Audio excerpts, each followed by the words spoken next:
नमस्कार दोस्तों, आप सभी का एक बार फिर स्वागत है वत्स केमिस्ट्री क्लासेस में।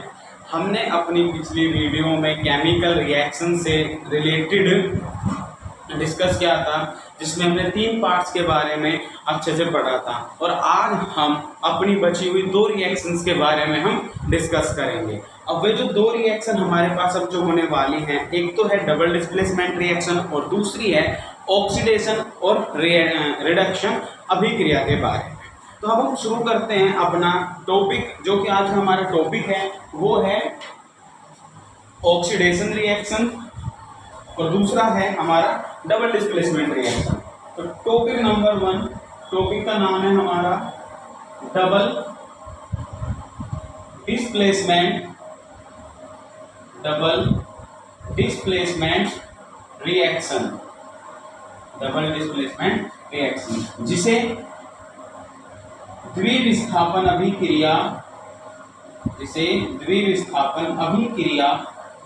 के नाम से भी जानते हैं। हमने डिस्प्लेसमेंट रिएक्शन में एक बार डिस्कस की थी। वहां पे हमने डिस्कस करा था कि केवल एक ही एलिमेंट दूसरे एलिमेंट को अपनी जगह से हटा रहा था, लेकिन यहाँ डबल डिस्प्लेसमेंट में हम डिस्कस करेंगे कि एक एलिमेंट और उसके साथ दूसरा एलिमेंट भी दो एलिमेंट को चेंज कर देगा, जिसे डबल डिस्प्लेसमेंट रिएक्शन कहते हैं। और इसी रिएक्शन के दौरान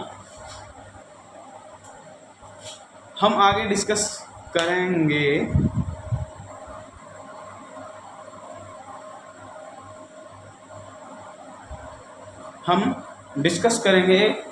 डबल डिस्प्लेसमेंट रिएक्शन के बारे में। और डबल डिस्प्लेसमेंट रिएक्शन की डेफिनेशन हमें क्या समझाती है, क्या कहती है डबल डिस्प्लेसमेंट की रिएक्शन, जिसमें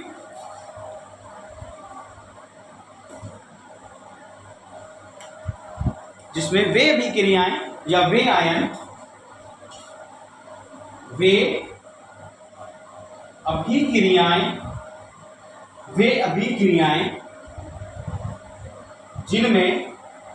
जिनमें दो तो से ज्यादा भी हो सकते हैं, दो अभिकारक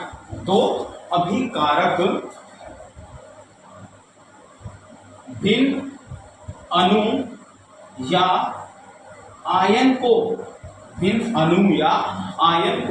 प्रतिस्थापित कर देते हैं, अणु या आयन को प्रतिस्थापित कर देते हैं। कौन? वे अभिक्रियाएं जिनमें दो अभिकारक भिन्न अणु, अलग अलग अणु या आयनों को प्रतिस्थापित कर देते हैं, द्विविस्थापन अभिक्रिया कहलाती है। द्विविस्थापन अभिक्रिया कहलाती है। कौन सी अभिक्रिया? वे अभिक्रियाएं जिनमें दो अणु या विभिन्न आयन अलग अलग अभिक्रियाओं को क्या कर देते हैं? प्रतिस्थापित कर देते हैं या एक दूसरे को प्रतिस्थापित कर देते हैं, तो द्विविस्थापन अभिक्रिया कहलाती है। आप लोगों को ये डेफिनेशन दिखाई दे रही होगी, आप लोग इस डेफिनेशन को नोट कर सकते हैं। हमारे पास एग्जाम्पल है और एग्जाम्पल में हम देखेंगे कि जैसे सिल्वर नाइट्रेट सोडियम क्लोराइड को अभिक्रिया करता है, हमारे पास एग्जाम्पल नंबर 1 है। और एग्जाम्पल नंबर में क्या कहता है कि सिल्वर नाइट्रेट, AgNO3 को सिल्वर नाइट्रेट कहते हैं, और सिल्वर नाइट्रेट किसके साथ? सोडियम क्लोराइड के साथ अभिक्रिया करेगा, तो यहाँ से अलग अलग ये दोनों ही एलिमेंट, ये दोनों ही मॉलिक्यूल दूसरे मॉलिक्यूल से बिल्कुल अलग कर देंगे, उनको यहाँ से हटा देंगे। इसे कहते हैं डबल डिस्प्लेसमेंट रिएक्शन। ये सिल्वर को क्लोराइड के साथ और ये नाइट्रेट सोडियम के साथ निकलकर बाहर चला जाएगा, जहां से हमें सिल्वर क्लोराइड और सोडियम नाइट्रेट जैसी इक्वेशन देखने को मिलती है। इक्वेशन नंबर 1, हमारा एग्जांपल नंबर 1 क्या कहता है कि सिल्वर नाइट्रेट सोडियम क्लोराइड के साथ अभिक्रिया करके क्या बनाता है?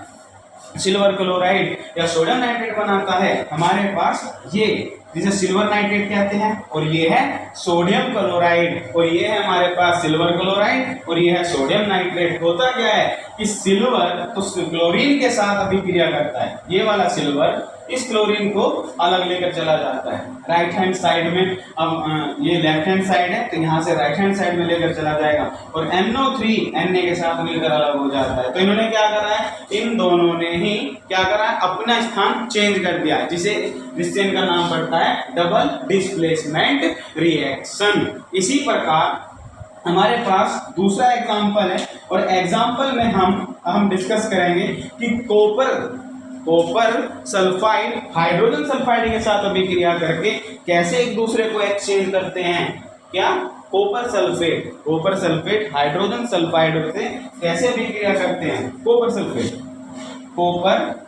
Sulphate example number 2, copper sulphate hydrogen sulphide के साथ अभिक्रिया करेंगे और जब कॉपर सल्फेट हाइड्रोजन के साथ अभिक्रिया करेगा तो जाहिर सी बात है कि यहाँ से क्या विस्थापित होगा, क्या यहाँ से डिस्प्लेसमेंट होगा, सल्फेट जाएगा हाइड्रोजन के साथ जो बनाएगा सल्फ्यूरिक एसिड और कॉपर जाएगा सल्फर के साथ। तो हमारा रिजल्ट होगा कॉपर सल्फाइड प्लस H2SO4, इसे कहेंगे कॉपर सल्फाइड और ये कहलाएगा सल्फ्यूरिक एसिड। तो ये दोनों एग्जांपल थे हमारे पास डबल डिस्प्लेसमेंट रिएक्शन, जिसे द्विविस्थापन अभिक्रिया कहते हैं। और अभिक्रिया क्या कहती है कि वे अभिक्रियाएं जिसमें दो अभिकारक, दो अलग अणु, दो विभिन्न अणु या दो विभिन्न आयन को प्रतिस्थापित कर देते हैं तो वह अभिक्रिया कहलाती है द्विविस्थापन अभिक्रिया। ये हमारा आज का पहला टॉपिक था। आई होप कि आप लोगों को ये समझ में आया होगा। आप लोग इसे नोट कर सकते हैं। हम बात करते हैं ऑक्सीडेशन और रिडक्शन की। देखिए, ऑक्सीडेशन और रिडक्शन ये एक ऐसा प्रोसेस है जिसमें हमें केवल दो पॉइंट याद रखने की ज़रूरत होती है और हमारी अभिक्रियाएं कंप्लीट हो जाती हैं। आप लोगों ने इसे, जो आप लोगों को डेफिनेशन दिखाई दे रही है कि आप लोगों ने नोट कर ली होगी, हम इसको रफ कर देते हैं और अब डिस्कस करेंगे सेकंड पॉइंट जिसका नाम है ऑक्सीडेशन एंड रिडक्शन। ऑक्सीडेशन और रिडक्शन होता क्या है इसे भी समझते हैं, लेकिन सबसे पहले तो हम लिखते हैं अपना पॉइंट। हमारा जो आज का पॉइंट है, दूसरा पॉइंट है, वो है ऑक्सीकारक और अपचयन। यानी ऑक्सीकारक को ऑक्सीडेशन और अपचयन को रिडक्शन के नाम से भी जाना जाता है। अब ऑक्सीडेशन और रिडक्शन होता क्या है, देखिए वे अभिक्रियाएं, पॉइंट नंबर 1 में ऑक्सीडेशन, ऑक्सीकारक जिसको बोलते हैं। अब ऑक्सीकारक की घटना क्या कहते हैं, केवल 2 ही पॉइंट कहते तो 3 पॉइंट में डेफिनेशन है, लेकिन हम केवल 2 ही पॉइंट पे ध्यान रखेंगे। पहला, वे अभिक्रियाएं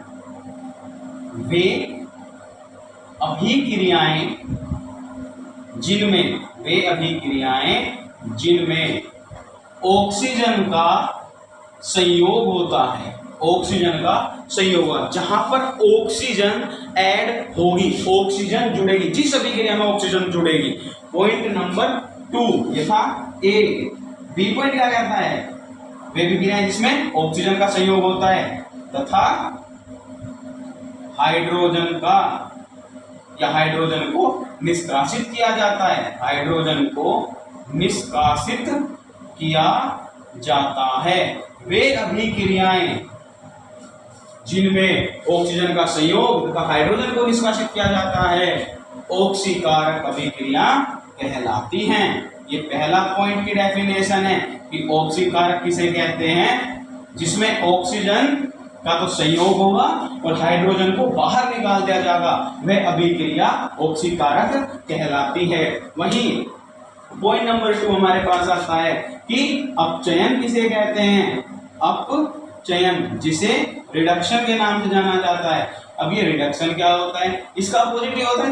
रिडक्शन में क्या होता है कि हाइड्रोजन का तो संयोग होगा, वे अभिक्रियाएं जिसमें हाइड्रोजन का तो संयोग यानी कि हाइड्रोजन तो ऐड हो जाएगा, लेकिन ऑक्सीजन को बाहर कर दिया जाएगा, ऑक्सीजन को बाहर कर दिया जाएगा या निष्कासित कर दिया जाएगा, तो वे अभिक्रियाएं अपचयन कहलाती हैं। और एक वो अभिक्रिया जिसमें ऑक्सीडेशन और रिडक्शन दोनों होते हैं उसे रिडॉक्स अभिक्रिया या अपचायक अभिक्रिया कहते हैं। कौन सी अभिक्रिया? जहां ऑक्सीडेशन व रिडक्शन दोनों होते हैं, वह अभिक्रिया जिसमें जहां ऑक्सीडेशन व रिडक्शन दोनों होते हैं उसे रिडॉक्स अभिक्रिया के नाम से जाना जाता है, रिडॉक्स अभिक्रिया कहते हैं। ये ऑक्सीडेशन का ही एक पार्ट है जिसमें ऑक्सीडेशन और रिडक्शन दोनों एक साथ होते हैं, लेकिन 10th क्लास के अंदर ये तीनों इंपॉर्टेंट है, लेकिन मोस्टली ऑक्सीडेशन और रिडक्शन को सबसे ज्यादा पूछा जाता है यूपी बोर्ड के अंदर। यूपी बोर्ड के अंदर इनकी इक्वेशन को दे दिया जाता है और यहाँ पूछा जाता है कि मतलब किसी भी एटम का, किसी भी एलिमेंट का वहां पर ऑक्सीडेशन हो रहा है या रिडक्शन हो रहा है। तो ये डेफिनेशन आप लोगों के सामने है ऑक्सीडेशन और रिडक्शन की, जिसमें पहले पॉइंट में बताया जा रहा है कि वे अभिक्रियाएं जिनमें ऑक्सीजन का संयोग होता है तो वे अभिक्रिया ऑक्सीकारक कहलाती हैं और हाइड्रोजन को निष्कासित किया जाता है। पॉइंट नंबर 2 में हाइड्रोजन का तो संयोग होगा, हाइड्रोजन को तो जोड़ा जाएगा लेकिन ऑक्सीजन को बाहर कर दिया जाएगा, तो वे अभिक्रियाएं कहलाती हैं अपचयन। और थर्ड पॉइंट जो इसमें था वो ये था कि ऑक्सीडेशन और रिडक्शन दोनों होंगे तो वो अभिक्रिया कहलाती है हमारी रेडॉक्स अभिक्रिया। जैसा कि कुछ उदाहरण है, उदाहरण के द्वारा हम समझते हैं कि कैसे अपचयन होता है और कैसे उपचयन मतलब कैसे ऑक्सीडेशन होता है और कैसे रिडक्शन होता है। तो जाहिर सी बात है जहाँ ऑक्सीजन जुड़ेगा वहाँ हमारा ऑक्सीडेशन होगा और जहाँ पर हाइड्रोजन रिमूव होगा वहाँ पर हमारा अपचयन होगा। तो एग्जाम्पल नंबर हम पहले की तरफ चलते हैं। तो आप लोगों ने ये नोट कर लिया होगा, अब हम इसको रफ कर देते हैं, ऑक्सीडेशन को देखते हैं।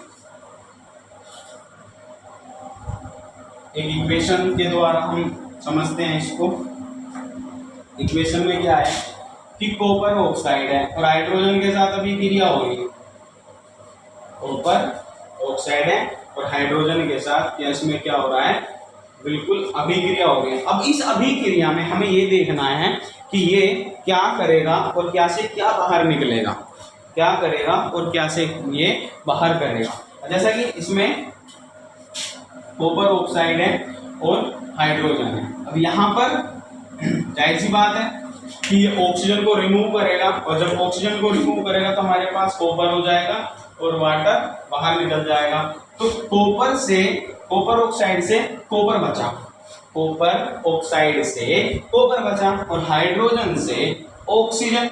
अब जहां ऑक्सीजन को बाहर किया जा रहा है, जहां से ऑक्सीजन को, इस पॉइंट को देखो, यहां से O2 को या ऑक्सीजन को बाहर कर दिया जाता है, बाहर कर दिया जाता है। और जहां बाहर कर दिया जाता है तो वहां तो होगा अपचयन, तो इसका तो हो रहा है अपचयन। लेकिन जहां ऑक्सीजन जुड़ रही है, यहाँ ऑक्सीजन संयोग हो रहा है, संयोग हो रहा है, तो वो कहलाएगा ऑक्सीकारक।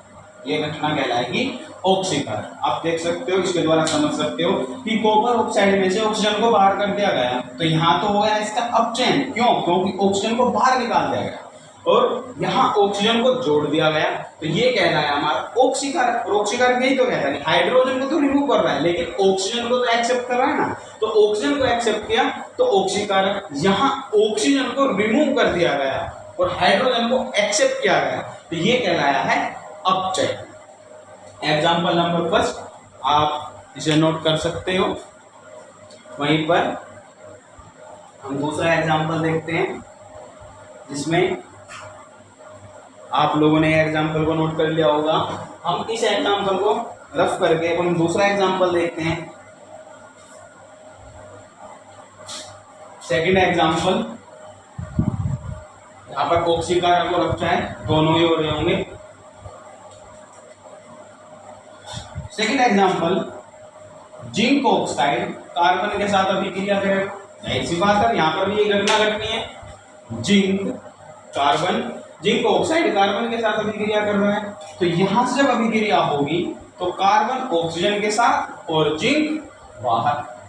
कार्बन के साथ तो ऑक्सीजन चला गया, और जिसने ऑक्सीजन को रिमूव किया है, जिंक ने ऑक्सीजन को बाहर निकाल दिया और कार्बन ने इस चीज को एक्सेप्ट कर लिया है। जिंक ने ऑक्सीजन को बाहर निकाल दिया, लेकिन कार्बन ने इसको एक्सेप्ट कर लिया है। अब जिसने इसको बाहर किया वो तो है हमारा अपचायक, और जिसने इसको एक्सेप्ट किया वो है हमारा ऑक्सीकारक। तो सिंपल है ये, इसमें केवल ये पहचान करनी है कि कहाँ ऑक्सीजन को एक्सेप्ट किया गया है और कहाँ ऑक्सीजन को बाहर कर दिया गया है। तो ये घटना कहलाती है ऑक्सीकारक और अपचायक। तो आई होप कि आप लोगों को ये दोनों एग्जाम्पल समझ में आए होंगे।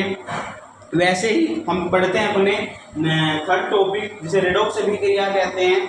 और इस रेडॉक्स अभिक्रिया में ना हमें दो चीजें देखनी होती है। रेडॉक्स अभिक्रिया के बारे में हम डिस्कस करेंगे कि कहाँ तो इलेक्ट्रॉन की कमी होगी और कहाँ इलेक्ट्रॉन की प्राप्ति होगी। आई होप कि आप लोगों ने ये नोट कर लिया होगा। हम चलते हैं अपने नेक्स्ट पॉइंट की तरफ, जिसका नाम है रेडॉक्स अभिक्रिया। रेडॉक्स, अभी तक हमने ये डिस्कस किया था। अब हमारा थर्ड पॉइंट है रेडॉक्स अभिक्रिया। रेडॉक्स अभिक्रिया के बारे में, रेडॉक्स अभिक्रिया के अंदर हमें कुछ चीजें ध्यान रखनी होगी। पहला पॉइंट जो अभी तक हमने पढ़ा, नंबर 1, ऑक्सीजन का संयोग होना। एक तो हमारा पॉइंट नंबर ये है। दूसरा, हाइड्रोजन का बाहर होना, संयोग होना, बाहर होना। तीसरा, इलेक्ट्रॉन को ग्रहण करना। और फोर्थ पॉइंट, इलेक्ट्रॉन को त्यागना।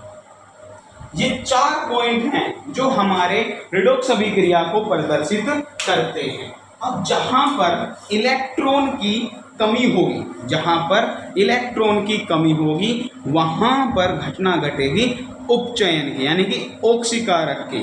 और जहां पर इलेक्ट्रॉन की प्राप्ति होगी वहां घटना घटेगी रेडॉक्स की, मतलब अपचयन की। एग्जाम्पल द्वारा हम इसको समझते हैं। एक एग्जाम्पल काफी है समझने के लिए, क्योंकि इसमें हम एक ही एग्जाम्पल लेकर चलते हैं। Example number first, 2Na Cl2 के साथ अभिक्रिया करेगा। 2Na Cl2 के साथ अभिक्रिया करेगा। जब ये अभिक्रिया करेगा तब हमें मिलेगा 2NaCl। 2NaCl। अब यहाँ पर देख सकते हैं, एक पे पॉजिटिव और एक पर नेगेटिव है। एक पे पॉजिटिव और एक नेगेटिव है। पॉजिटिव प्लस का मतलब होता है इलेक्ट्रॉन त्याग देना, इलेक्ट्रॉन त्याग देना। और नेगेटिव का मतलब होता है इलेक्ट्रॉन ग्रहण कर लेना, एक्सेप्ट करना। अब क्लोरीन ने इलेक्ट्रॉन को एक्सेप्ट किया है 2 इलेक्ट्रॉनों को, वहीं सोडियम ने 2 इलेक्ट्रॉनों को त्यागा है। तो ये घटना कहलाएगी, जिसने इलेक्ट्रॉन त्यागे वो हो गया हमारा उपचयन। उपचयन का मतलब ऑक्सीडेशन। और जिसने इलेक्ट्रॉन को एक्सेप्ट किया वो हो गया हमारा रिडक्शन, यानी कि अपचयन। अपचयन जिसे रिडक्शन कहते हैं। अब ये इलेक्ट्रॉन को डोनेट करना, इलेक्ट्रॉन को एक्सेप्ट करना, जर्नली ये अगले चैप्टर में है, जहाँ पर हमें बताया जाता है, कार्बन वाले चैप्टर में है कि कैसे इलेक्ट्रॉन डोनेट किए जाते हैं। लेकिन यहाँ पर हमें बस ये देखना होता है कि इसने इतने इलेक्ट्रॉन त्यागे हैं जिसके कारण ये अपचयन हो गया, और इसने इलेक्ट्रॉन एक्सेप्ट किया जिसके कारण उपचयन हो गया। तो ये घटना जहाँ पर दोनों होते हैं, ऑक्सीडेशन का होना और रिडक्शन का होना, तब वो घटना कहलाती है रेडॉक्स अभिक्रिया। आई होप कि आप लोगों को ये वीडियो अच्छी लगी होगी। मिलते हैं अपनी नेक्स्ट वीडियो में एक नए टॉपिक के साथ। तब तक के लिए शुभ रात्रि, राम राम जी, धन्यवाद।